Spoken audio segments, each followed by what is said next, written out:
Hi everyone, so I'm going to show you today how to make a scrying mirror.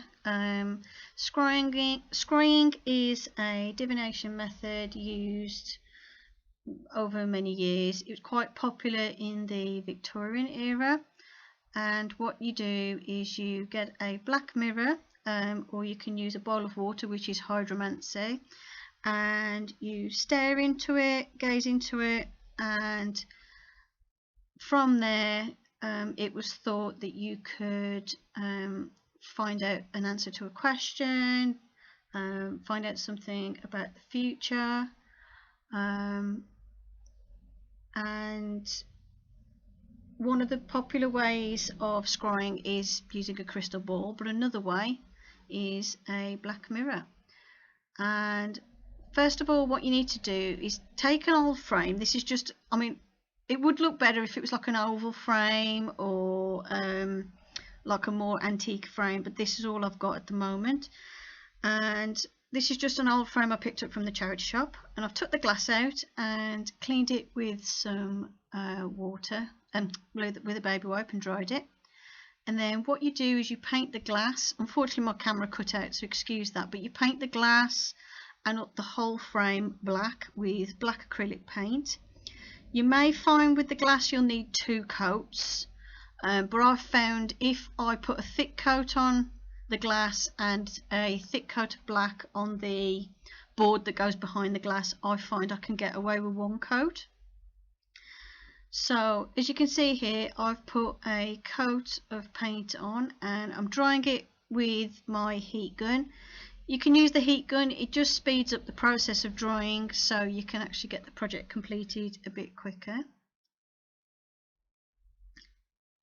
And I think this is the glass I'm drying here. It's either the glass or the board behind it I'm drying here. I can't quite tell off the video, unfortunately.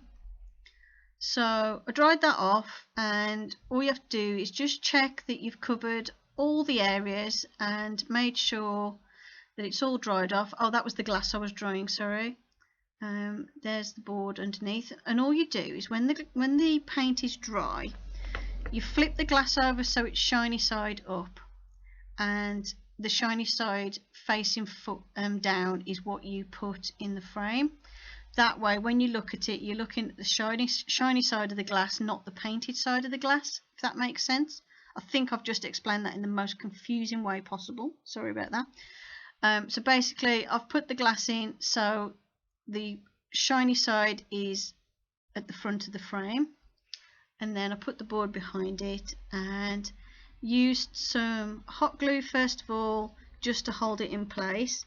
This is an old frame which had these little metal like staple things that were holding the back on, but I bent those quite badly trying to get them out, and I found that this method works quite well anyway for holding the frames on, because the glass in this is very thin, it's not heavy. Just be careful when you are painting the glass of the edges, because the edges of glass in frames can be quite sharp, so don't run your fingers across the edge of the glass whatever you do, otherwise you will cut your fingers quite badly. Just make sure you handle the glass really carefully, and also you don't want to drop it and shatter it either.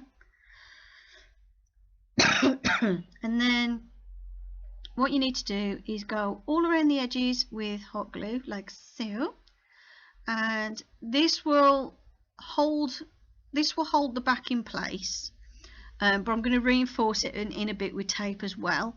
This is like an extra step to make sure it's like quite glued in quite well and holds in. This is just to make sure the glass doesn't fall out really.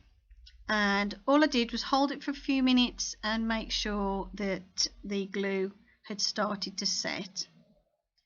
And then you'll see what I do next is I take some thick masking tape. It's like a really wide masking tape I've got, and I've used it to back pictures in, like, you know, to hold backs into frames before, because it's quite a sticky one, it's quite a good one. And what you need to do is go over all around the edges with the tape to make sure that that board and that piece of glass stays in that frame. I've found with this masking tape that once it's all pressed down it seems to stick really well, so I've used this before like I said, and it works quite well. just make sure you press the tape all down firmly and make sure it's well stuck. And what I tend to do is I do both sides first, because that's where the main weight of the frame's going to be, like, you know, holding the back on, and then I do the top and bottom over the top of that, just to make sure it stays in place. And you can add as much tape as you want, really. What I sometimes do as well is, like if I have the tape around the very edges, and then over the back I sometimes get a black piece of card and then glue that over the top as well. But obviously I just have to make sure that the tape doesn't go all the way to all the edges. It just makes sure it's nice and secure. Now you will see some smudges and bits on, but I do clean the glass again. The only problem with this is it's like a TV screen or an iPad screen. It'll pick up every single fingerprint and every single speck of dust, and it will show them. So you do have to really clean it quite well. Ideally you wouldn't clean it with a baby wipe, but I'm quite lazy, so I just use the first thing to hand.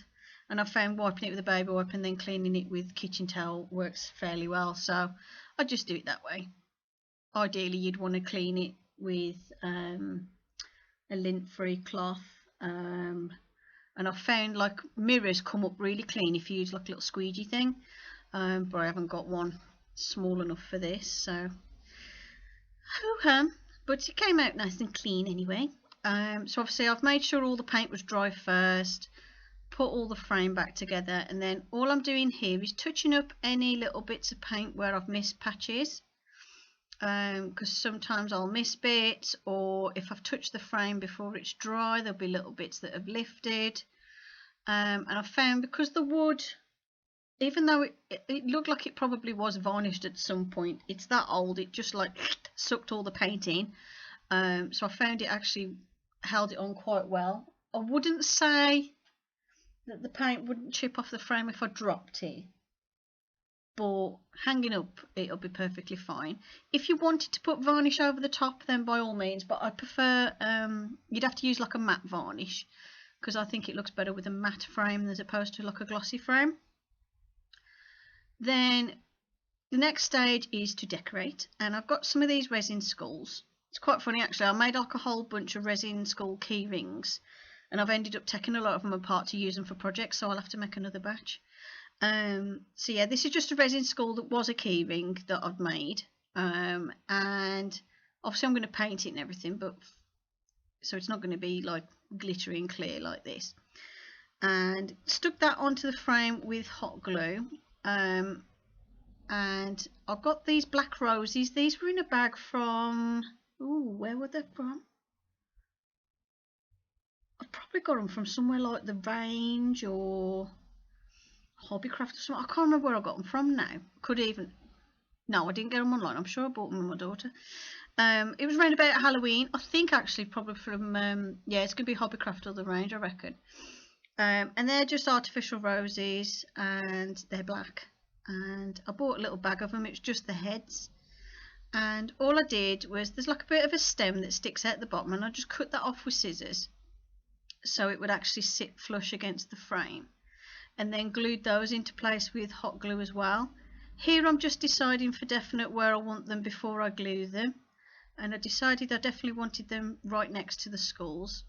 So all you do is just put a decent blob of glue at the bottom. You want quite a bit of glue for this to make sure they're nice and secure, and then just press them into place and leave them for a minute or two, and they will be perfectly stuck in position and quite secure.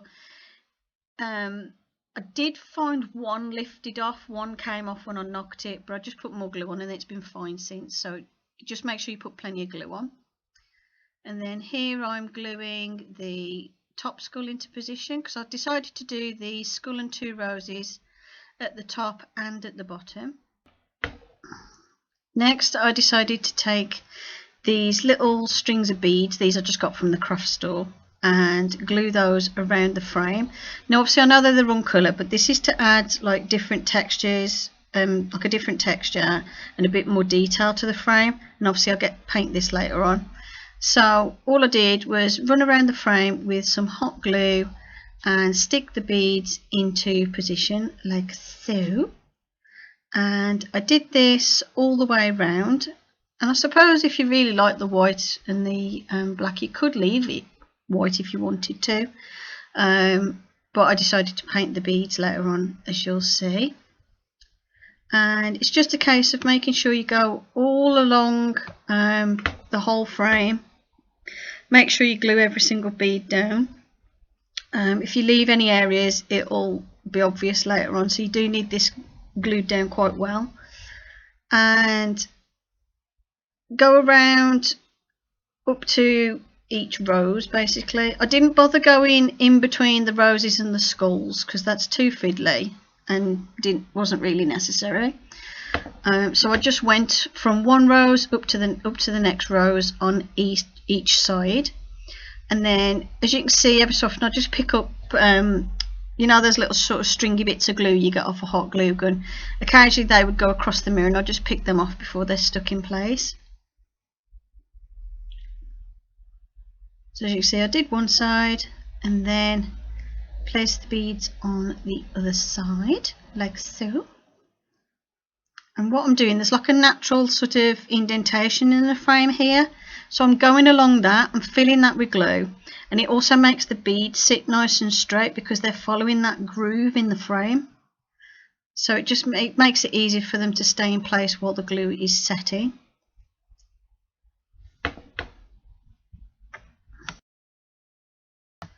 Then I placed 4 larger beads, one in each corner of the frame, and then glued those into position. And then I painted the whole thing black and left it to dry. And then once it was dry, I took this metallic luster paste stuff that I use in a lot of projects. I just got this from the craft store and just went over the details that I wanted to stand out on the frame. So I went round where all the beads were on the frame and the 4 main beads in the corner. The beads in the corner, they're about the size of a marble. I suppose you could theoretically use a marble, but it might be a bit heavy, it might come off, and it's hard to get the hot glue to stick to glass, to be fair. So yeah, I went round all the details that I wanted to show up, and any little flakes of gilding wax that came off, just blew them off the frame so that they wouldn't stick. And I used the same silver gilding paste around this inner edge on the frame as well, because I wanted that to stand out a bit more. And I also used it on the skulls that I glued on, the resin skulls as well, just to finish them off. I didn't want to leave them black. You could if you wanted to, but I wanted to get them to match with the frame a bit more by adding the silver. And then once I had done that, I then left that to dry and touched up any little areas where I'd accidentally got the silver on the wood where I didn't want it. And all you do is just get a bit of black paint on your finger and just dab it over those little areas where you've accidentally got the silver on, because it's quite hard using your finger to get it really neat. And then that's it, it's ready to hang up on the wall. Hope you enjoyed this video. Blessed be. Thank you for watching, and I'll see you in the next video. Bye for now.